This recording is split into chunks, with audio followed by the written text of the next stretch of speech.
Creativity may be the silver bullet in our fight against AI, but for anyone who doesn't consider themselves creative, how can we develop these skills? Hi, I'm Taylor, and I've spent the last decade building a business in interior design. I wouldn't consider myself an expert, but rather a curious and creative person who is fascinated by the connections found in seemingly unrelated fields. If you're interested in why business, personal development, psychology, manifestation, quantum physics, and even neuroscience all connect back to interior design, you're in the right place. I believe our spaces play a fundamental role in who we are, how we feel about ourselves, and how we evolve. Together, we'll explore practical ways you can use your environment to influence your thoughts, habits, and yes, even build your creativity.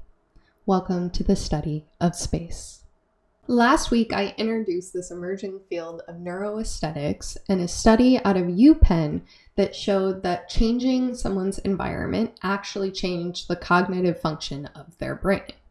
When the participant was placed outside, it significantly increased their divergent thinking, a key component in creativity.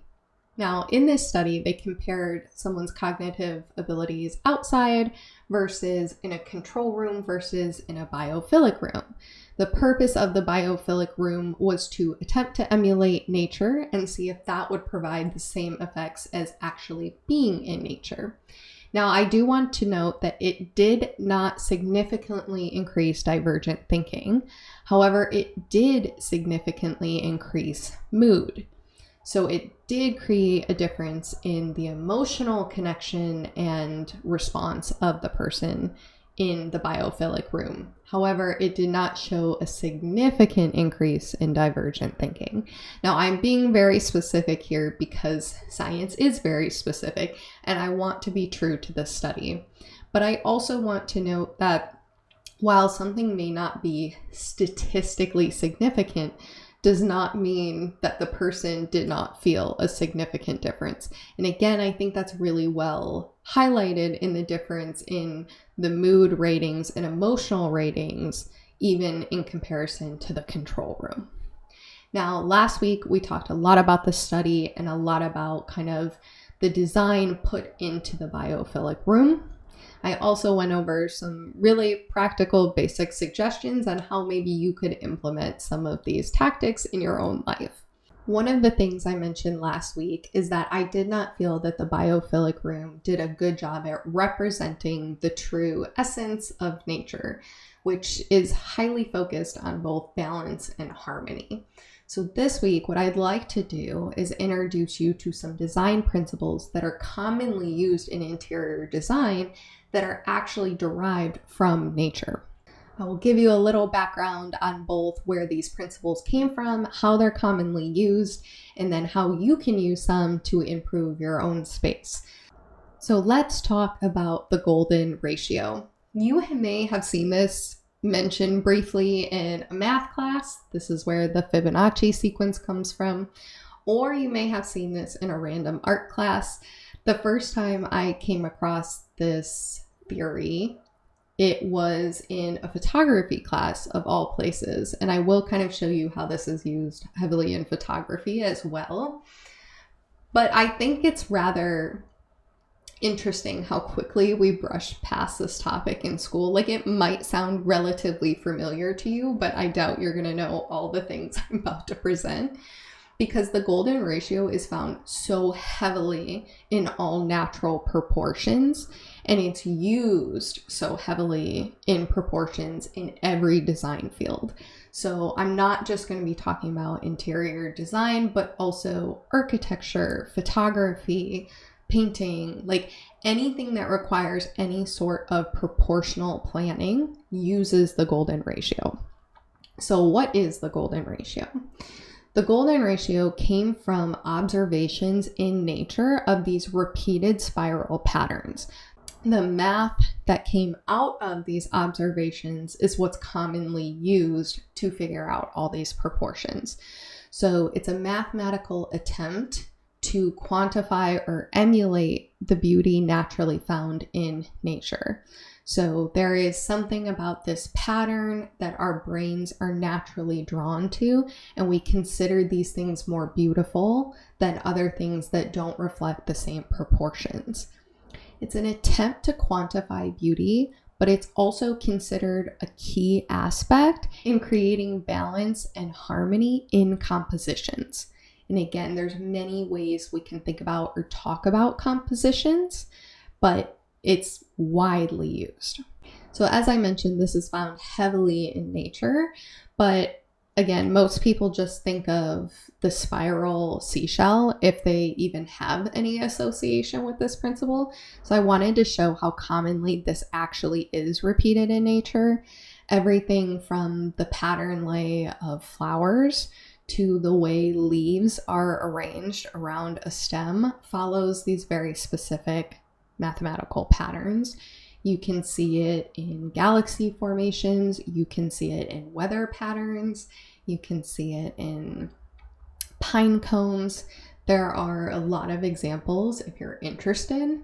However, what I find most fascinating is how often it's actually repeated in our anatomy. I think one of the easiest or most interesting ways to think about this is actually just if you make a fist, and that pattern alone follows the golden ratio, as well as a single finger.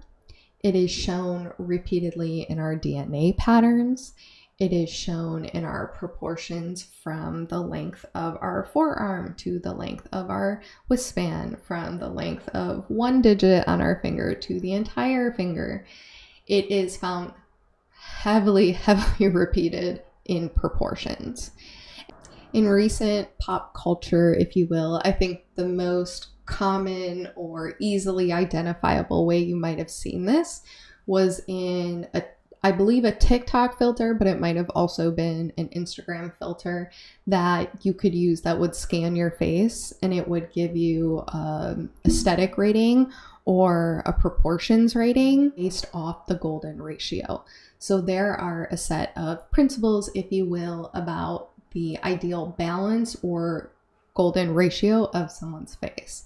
Sometimes you'll see this for celebrities. There's rankings on how high or how close to perfect a celebrity or someone who's considered really beautiful will fall on this scale. I would say it's also why when we see a rise in aesthetic procedures, cosmetic surgery, that people start to look more and more similar, and it feels very eerie at times, is because everyone is moving as close to these proportions as possible. Now, that's a discussion for another day, but all of that comes from these proportions found in the golden ratio. Now, as I mentioned, I want to briefly show you some examples because I don't think it's widely known, unless you're in an artistic field, that these principles have been used for centuries. This isn't new. It's not a new concept. It's just not always widely applied or explained. So here are 3 famous artworks. As I mentioned, I think because the golden ratio is found so heavily in human proportions, that it makes a lot of sense that when you're doing a portrait or any sort of artwork around a human body, that to get those portions correct, you would need to use this principle. And then the wave pictured here on the right is probably the most literal interpretation of the golden ratio. But as you might notice, these are some of the most famous pieces of artwork in the world. So if anyone really wanted to make the argument that the golden ratio doesn't work as well as people say it does, or that beauty is in the eye of the beholder and these ratios don't matter at all, the sheer popularity of the work that I'm about to show you that derives from the golden ratio kind of undermines that argument, right? Because yes, beauty is in the eye of the beholder, but how popular something is tends to indicate how much of the population agrees with that stance. So I've purposely chosen really famous works of art, really famous architecture pieces to show you to really show the power of this ratio. The golden ratio is actually used more heavily in architecture than it is in interior design. But as you know, the two are not mutually exclusive. Architecture becomes part of interior design, in a lot of cases vice versa. But some of the most famous architectural works that use the golden ratio come out of Greece. But I also wanted to include some older structural homes because I think there is an interesting cultural phenomenon lately that anyone who is looking to buy their first home or of a certain generation has become really interested in architectural details in homes with more character. And a lot of the homes and the buildings and the architectural details that people are drawn to right now came from these golden ratio principles because they were more heavily used in the time periods that those homes were built. So I have included an example here in the middle, and you can see sort of the proportions or the placement of things on the building in relation to the golden spiral. In creative fields, essentially what has been done is templates have been created that have the proportions of the golden spiral, but that you're not necessarily doing exact measurements and exact math all the time. You can use these guidelines to kind of move the process along. Now, the one on the left here is a diagram or representation of the rule of thirds. So as I mentioned, I was first introduced, or at least the first time I can remember being introduced to some of these design applications was in photography class.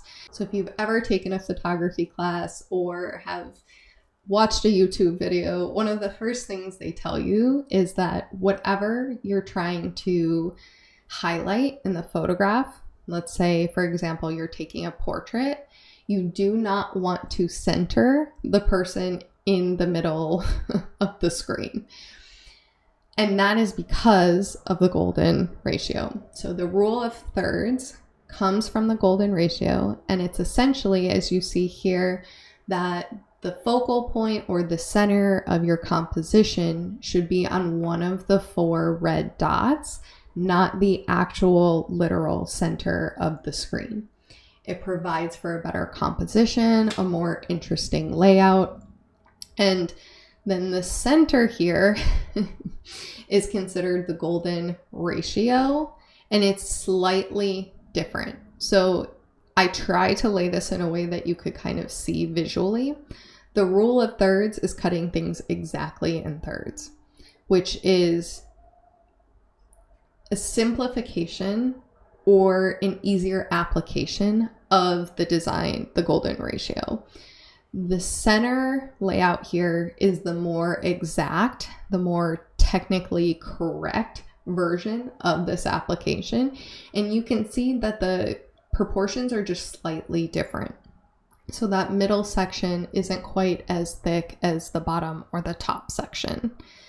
So both are used. I would say in interior design specifically, the rule of thirds is more widely used because it's an easier application, again, than this exact math. But I will talk about how some of the proportional aspects of interior design have ranges that really fall between these two applications. On the far right are some templates that are commonly used from what I understand in graphic design. And it is somewhat interesting to me when I was looking at some of these applications, they also remind me of a lot of home layouts.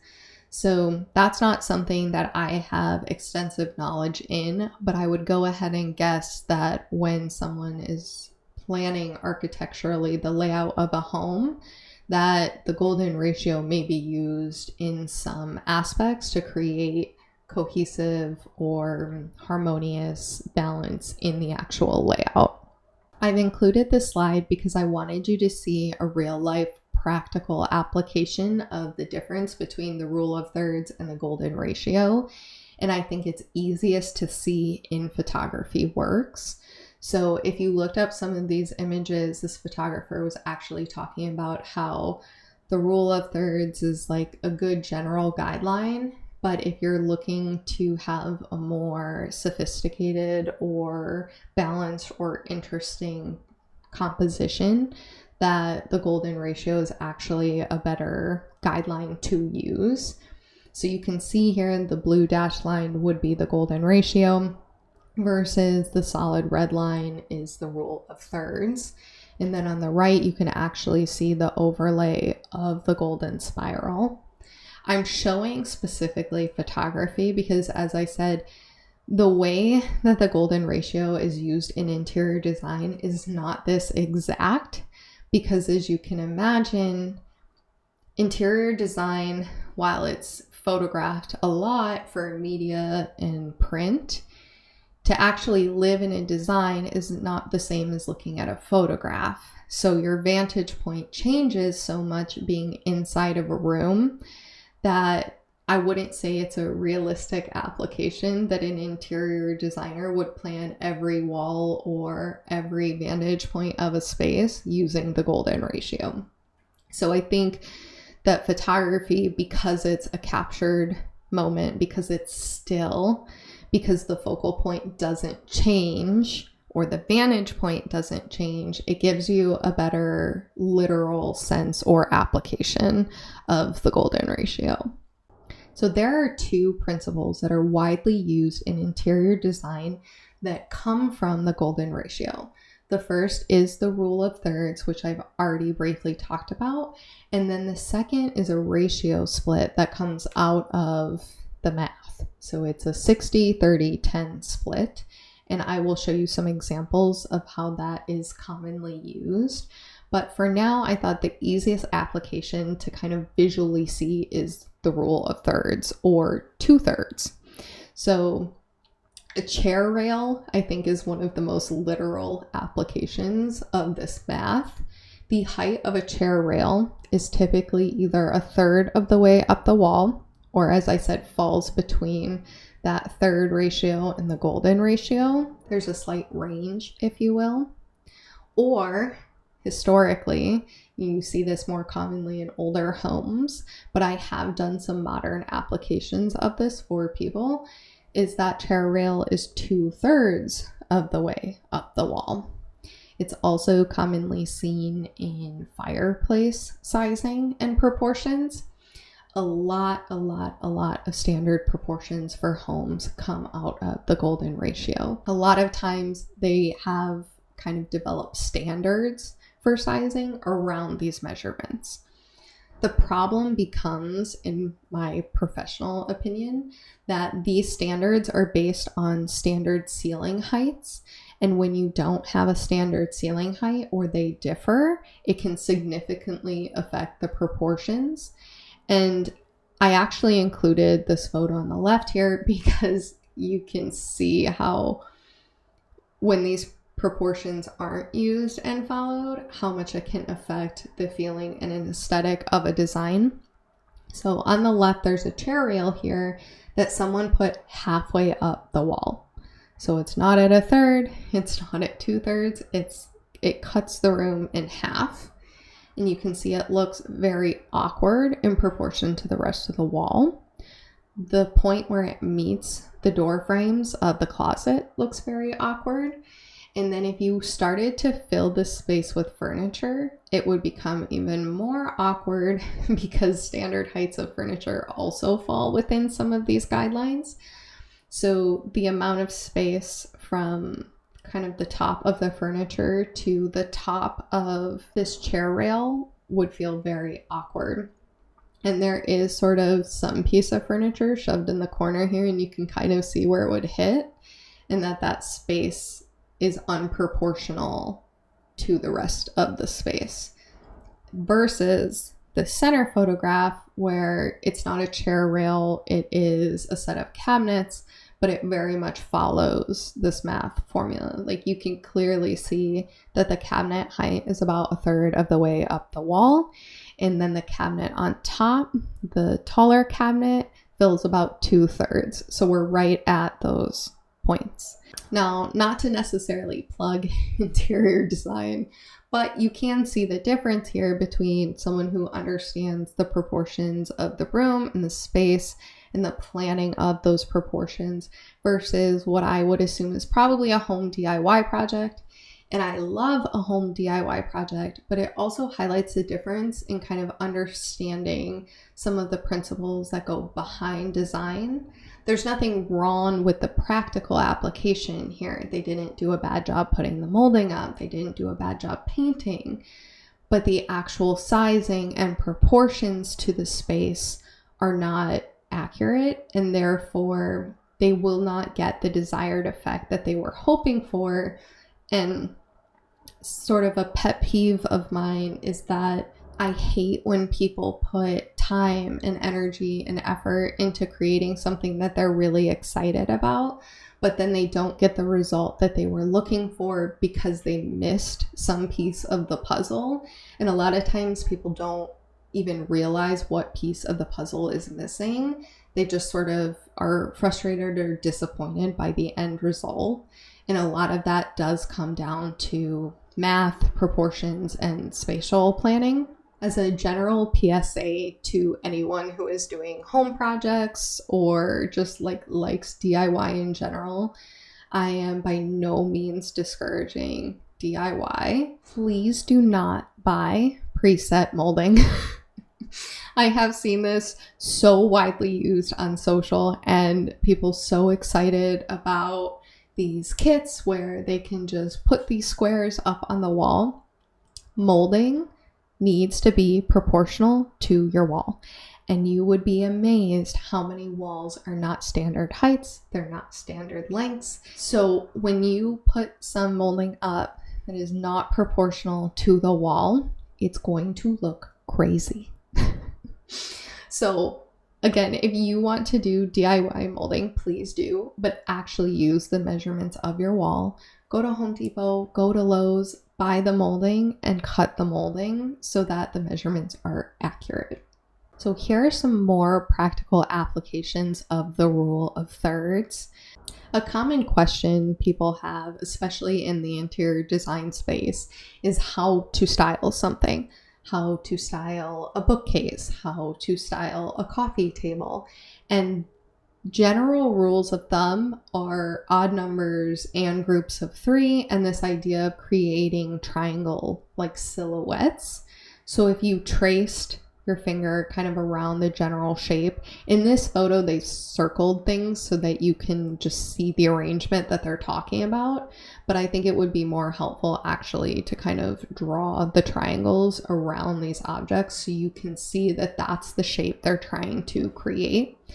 This is really heavily used in styling, and I would say more so in commercial styling. So in magazine prints, in photography, in ads, and less commonly used in people's actual spaces. Now, I would say if you are trying to style a bookcase or you are trying to style a coffee table, using the rule of odd numbers is a great way to approach that. However, I think, again, this is my own personal opinion, but I wouldn't focus too heavily on the styling, because when we talk about scale of a space, I kind of make this joke sometimes on social, but it doesn't matter if you have the most beautifully styled bookcase in the world if the bookcase is from IKEA, sagging in 3 places, falling apart, and the walls are lime green. We focus so heavily on these small details when it's actually much more important that the larger aspects of the room have really solid design principles than it is in these really small arrangements. Because when we talk about scale and we talk about focal points, what you notice are the big things in the room, the things that take up the most visual space. So we fall into this trap of focusing so heavily on these smaller arrangements because they feel easier to tackle and more manageable, but they don't get you the results that you're looking for. So while I'm happy to kind of show you little styling tips, I would say if you take anything from this video, think about the molding, the chair railing, the bookcases I'm about to show you, and I wouldn't focus so heavily on creating these little triangles. They're kind of the sprinkles on top of a design. And sometimes I also just find they're really impractical. I'm never going to tell a person to go out and buy, I think there's 7 different vases in this arrangement. And for what reason? Other than to make these triangles. Like, it's just not super practical in everyday living. And I think we focus too heavily on it. But that is, again, my own side rant.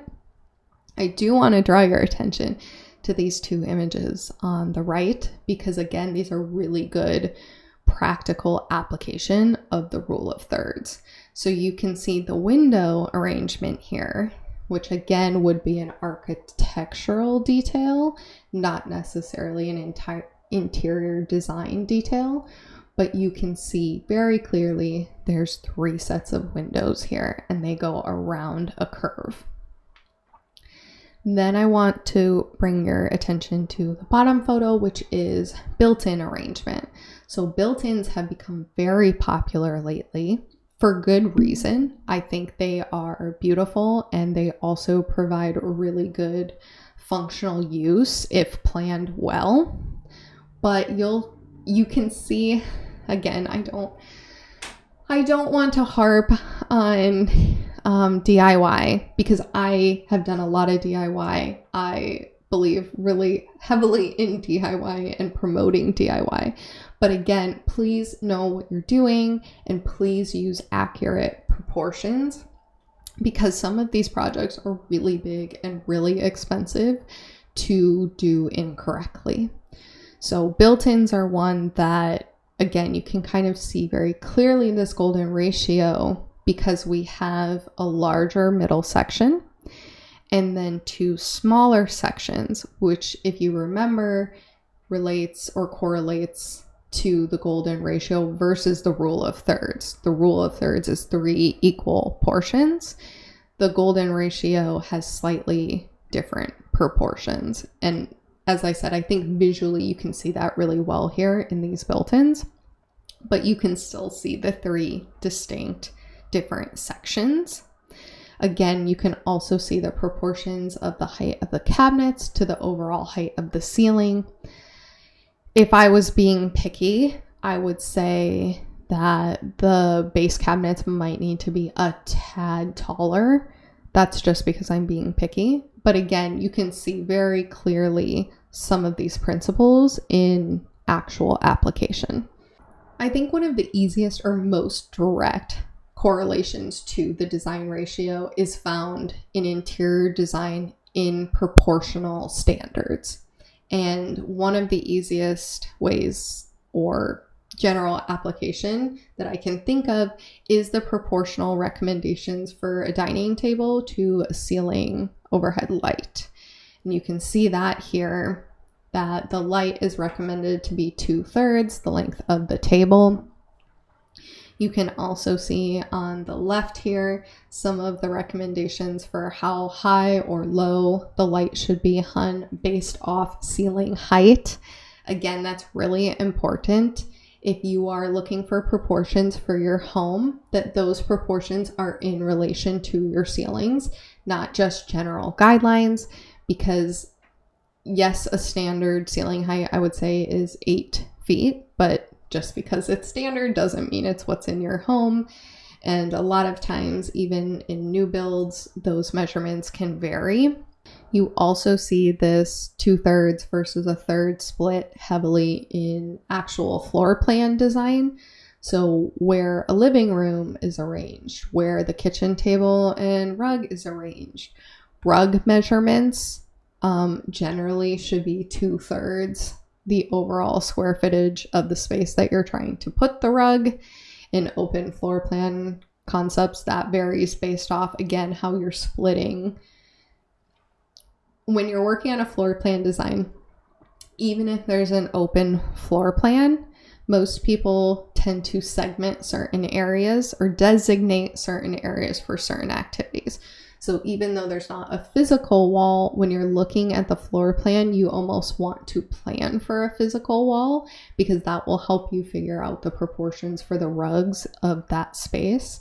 Most of the design principles related to proportions and sizing in interior design come from these two ideas of the rule of thirds or the split between 2/3 and 1/3. It's an easier application, again, than the exact math and measurements of the golden ratio. As I mentioned, the other super popular use of this ratio is in color ratios.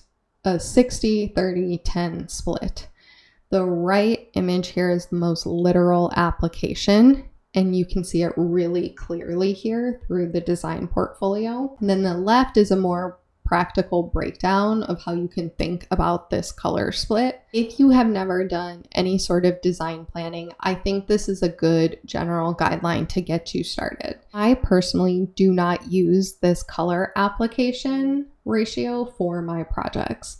I kind of have combined multiple design philosophies into my own formula that I use for spaces, because I feel that this is too generic or restrictive for modern or high-end design.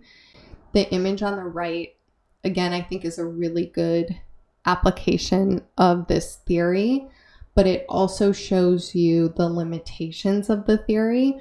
This very much feels like a staged or commercial space and not a layered or eclectic home.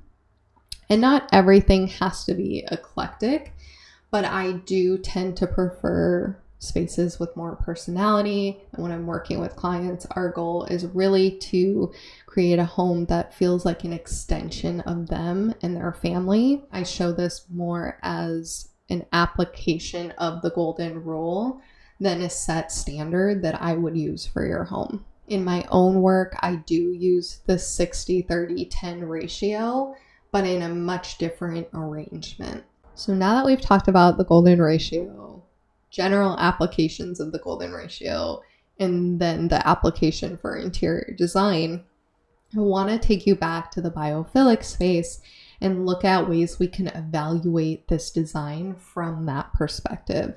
So I did a general overlay here of the rule of thirds, because as I mentioned, that is the most heavily used. It's the easiest in planning a space. The left is a general overlay, just like you would do for a photo. And then on the right, I've kind of aligned it to the wall because, as I mentioned, that's commonly used in interior design. So if we had overlaid this over one of the chair rails, you would see the placement of the chair rail at either 1/3 or 2/3. From a photography perspective, or the image on the left, I don't necessarily think the placement is bad in regards to the green wall. You can see that it's slightly offset from the right, but it's not centered on the wall. And then we have the lamp, I think, in a really good placement here, especially in terms of height. I think what we can clearly see is that the placement of some of the items on the left are appropriate for our goal. Right there, the green wall isn't centered. The lamp isn't centered. However, the proportions here are what I think really is an issue or is bothering the eye. The width of the green wall is not so much an issue, but the height, it's definitely not 2/3 of the way up the wall, and it feels consuming of that space. When we look at sort of the placement of the 2/3 example on the wall, you can see that ideally the lamp should be a little bit taller to hit that 2/3 or a little bit shorter to hit the 1/3 mark. Again, that's kind of being picky. This isn't super off. However, the desk height is a little odd to me here. I think one of the issues is that I don't think this is a standard desk. It looks like they took a general piece of wood and probably put it on top of the desk that was there, which really creates kind of a clunky feeling. It doesn't feel very intentional. The raw wood feels a little jarring in comparison to the rest of the space. And then I also wanted you to see the color breakdown here. As I said, I don't heavily rely on the 60-30-10 ratio split for color alone. It's a really limiting way to look at that ratio. But if I were just to compare that to this color ratio here, you can see how off the ratio is. These are not exact numbers, but I will tell you kind of how I got them. So this general cream color is the color that I pulled from the walls and the rug. So yes, the rug has a darker color running through it, but a majority of the space is covered by that color. So when I was doing the math, I was essentially counting the walls and the floor and the ceiling. So 6 potential surfaces that cover the majority of the room, and then how many of those spaces were covered by that color.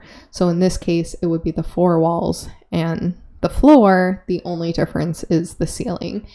And then the ceiling color, you can see represented in the 12% here is both the ceiling, and I included the wood surface of the desk.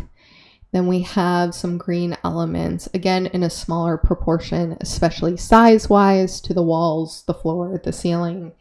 And then I also included this dark brown and black in a much smaller proportion because we can see it in the chair.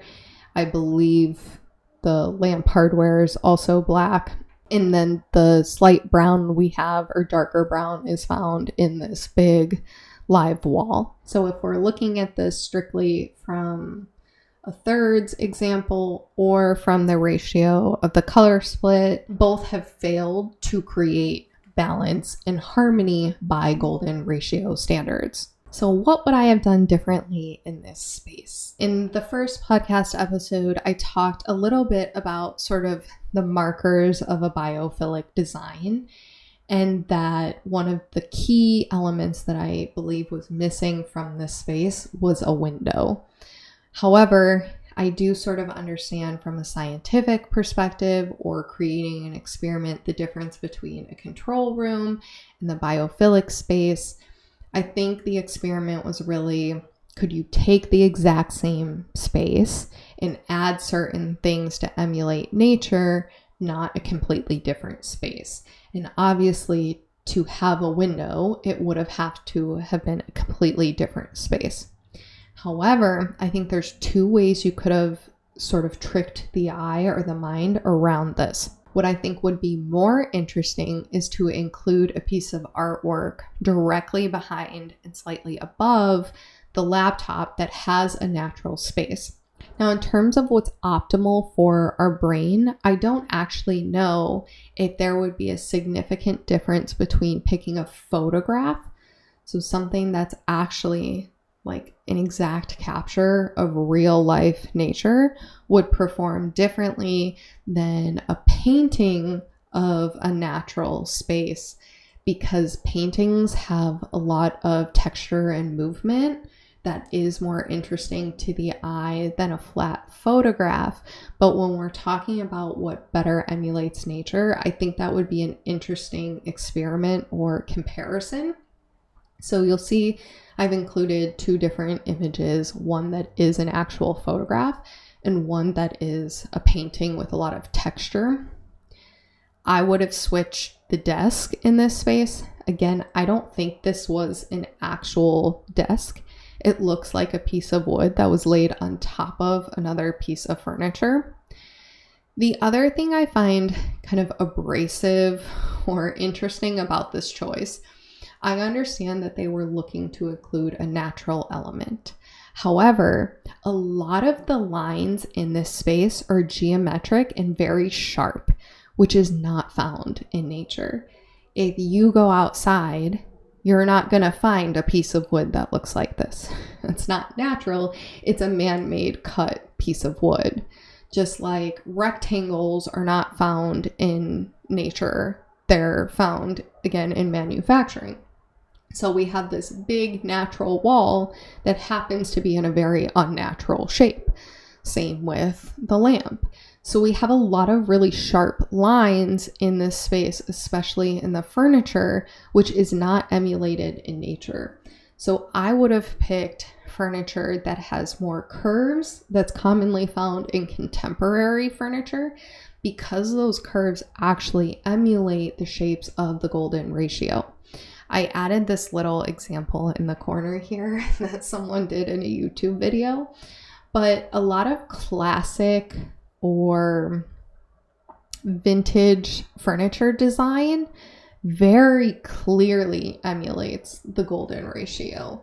So I picked a more contemporary, I guess, piece of furniture, but we still have these soft curved lines because nature is not geometric.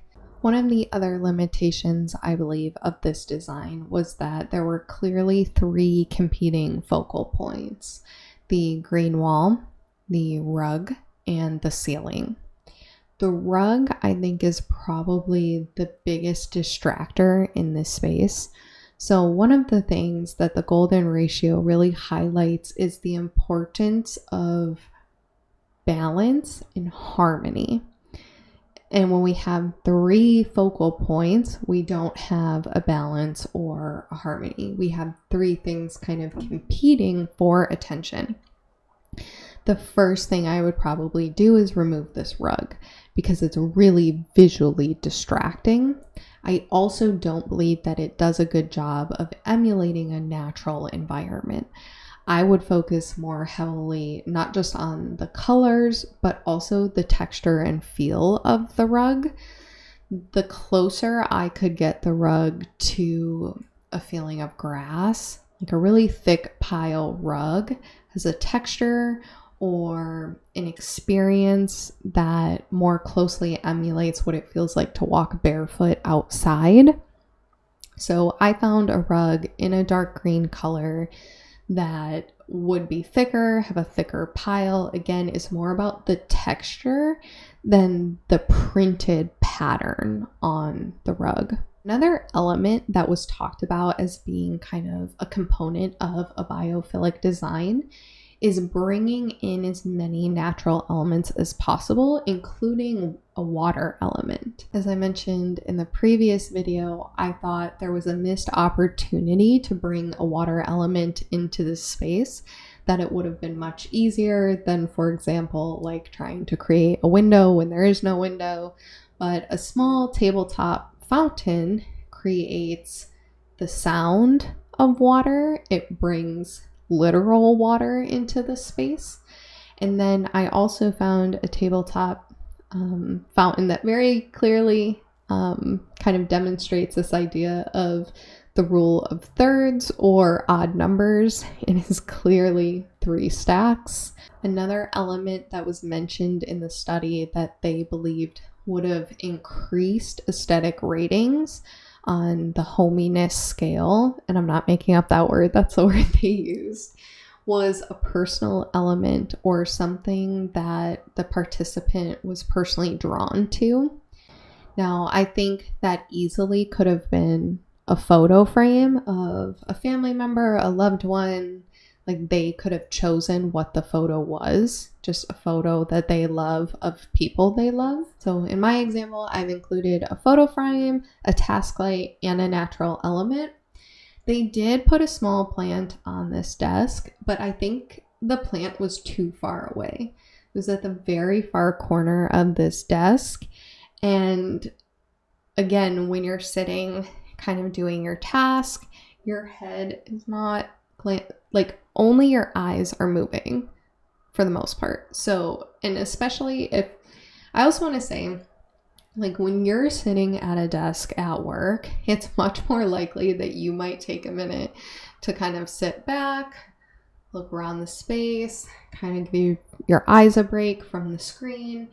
But you have to remember that the tasks these participants were doing were timed.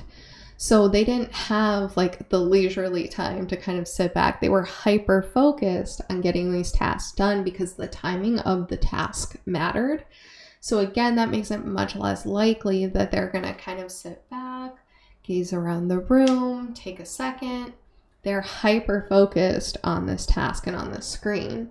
So anything in their peripheral is really going to be all that's noticed even kind of subconsciously, because we're not taking a break from the task. So I think it would have even made a difference to move that plant much closer to the screen so that it wasn't such a big physical movement to get that plant in your sight. Another thing that I found really interesting or distracting in this space was what they chose to do with the ceiling. I think I understand the goal. I think the goal was to have diffused light, similar to what you would experience if you were sitting under a tree canopy. You don't have direct sunlight. It's kind of filtered through the natural environment. And I don't think this is a bad idea as a concept, but I think visually the execution is not there. It's very distracting, as I said, and I think all it really does is kind of limit the amount of direct light, which I think could have been done multiple ways. So if these are can lights like they appear to be, a lot of can lights are dimmable. So we could have just simply taken down some of the intensity of that light without adding this like extra feature to the ceiling. There is such a thing as creating a ceiling with a focal point. Like you might see people put wallpaper on their ceilings or really intricate molding, but it's done in a very intentional, decorative way. It's meant to draw your attention up towards the ceiling, but there was no reason in this space to draw your attention up. If anything, I think the attempt was to kind of remove the attention that a heavy spotlight creates. And again, I think that could have been done different ways. Included a task light on the desk, and I would have put, again, a light above the artwork, whether it was the photo or the painting, because even if you couldn't dim these lights, I would have turned these lights off. You could have added enough light elements in the room that you didn't need these strong overhead lights, and then you wouldn't have had to worry about kind of constructing all this bamboo on the ceiling. Now, if you're thinking about this, you're like, well, the room would be darker then. Correct. The room would be darker. One of the things that I find kind of interesting in design is that a lot of times people will take a very small room and the first question they want to ask is, well, how do I make the room feel bigger? Right? So we add light. They typically paint it a very light color. They do everything they can to try and make the space something it's not. And when I was thinking about natural environments, 98% of natural environments are very vast, expansive spaces. The only natural environment I can think of that is encased or that you are enclosed is a cave. And a cave is dark because natural light, the sun, does not reach inside of rock, right? Like we would laugh about that concept, but when you're trying to emulate a natural environment, I think it's important to think about the proportions and the context of the natural environment. So to our human body, to our little reptile brain, a small room that's darker makes much more sense. We don't see that as unbalanced or strange because in a natural environment, that's what you would experience, that it would be darker. It's actually very unnatural to be in a dark space that has absolutely no windows, absolutely no natural light or air, and then it be bright. And I haven't talked a lot on this podcast about the reptile brain yet. It's a fascinating topic and it's definitely something I want to go into. But I see that in this design, that there's sort of this disharmony or discomfort, unease in this perception of like having a bright space that has no windows. Like it just never feels correct. So I would, in the design, inherently make this space slightly darker. Now, I don't know if that would have impacted the study if that would mean that to make this control element or to not introduce light as a factor, if you would have to have the participants complete the activities outside around dusk. So not when it's pitch black, but not when we're in direct sunlight. Like, again, there's some elements of scientific studies that I understand have to be very strictly controlled.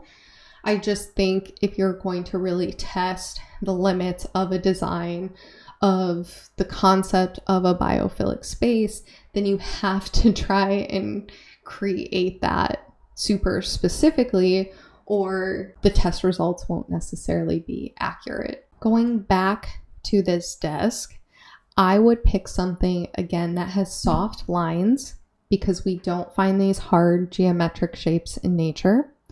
I would have still used a real wood. I don't know that this desk is real wood or if it's a veneer option. Again, that's a discussion for another day. But I would also have chosen a desk that proportionally was accurate to this wall. So when we were talking about the golden ratio and the sizing of furniture in relation to both, it's really in relation to both us as human beings and our sizing, and also the size and scale of the wall and the room that we're in. This desk is not proportional. Like, you can see it's extremely long. It covers a major portion of the wall in comparison to the rest of the room. I would also say it's kind of overtaking the space. Like I said, a lot of the scale feels very inappropriate in this room. So I would have chosen a desk that is more commonly used as a desk, because those proportions are naturally going to be more accurate to some of these golden ratio proportions. Like, there are standard desk sizes, there are standard desk chair sizes. Scale becomes really important, because even if our prefrontal cortex isn't noticing, oh, the size of this desk is 6 inches too long, or, you know, this green wall is 8 inches too tall, our subconscious is kind of registering these things as out of place. And they're also fear markers. So we're constantly scanning our environment for things that feel like a potential threat. And it seems silly that you would think that the size of a desk would be a threat. But when you feel like something is off, or that something is, you know, makes you feel uneasy, we kind of heighten those responses. Now, I'm not saying that's the same response as if you're faced with a gun or something, or a knife, or someone physically coming at and attacking you. But there are these sort of little subconscious triggers that are found in design. And if you think I sound crazy, go ahead and look up. If you are a public speaker, one of the tips they give you is to physically tell yourself there are no tigers in the room before you give a presentation. Like, that little reptile brain, that hardwired human behavioral patterns underlie so many of our subconscious decisions that we are not consciously aware of until we start analyzing all those little things. So again, I know it sounds maybe a little far-fetched or silly, but proportions play a big part in your comfort level of a space. And you being comfortable and at ease is an important factor in whether you're able to be creative or not.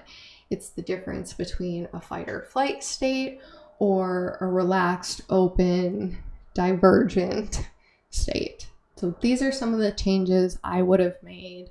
I would love to see this study done 100 different ways and times, but I understand that that's also not really how science works. But I hope this helps you kind of see the impact of what some of these design principles can do. Because again, they're not man-made, essentially. All of these principles are from nature, and we've just kind of found different mathematical ways to bring them inside. I'm not going to sit here and tell you that if you design the perfect room that it's going to be better for you than nature. But I think it's also unrealistic to think in our modern life that we can spend as much time in nature as we would like to. So for me, it's really more about how can we best utilize our space? How can we optimize our space? How can we use these things to work with us and not against us? In a broader sense, this study really shows how connected we are to nature and how deep that connection runs. So if nothing else, I hope this encourages you to spend more time outside. But personally, as a designer, I hope it encourages you to put a little more thought into your space, because it actually does have significant effects on your mood. And I would say potentially even on your creativity if the space is designed in the right way. If you've enjoyed learning some of these design principles, or you're interested in making some practical improvements to your space, please follow my Substack. I do complete deep dives on design principles, how-tos, templates. The 60-30-10 ratio I mentioned today, I have an entire breakdown in my Substack of the application and how I use that personally for my clients. It also has a template included. So there's a training video and a practical template for you to use in your own home. You can also find me on TikTok and Instagram under the Study of Space, where I share other information and little tips here and there, but the majority of the actual educational content is now on Substack. Thank you, and I'll see you next time.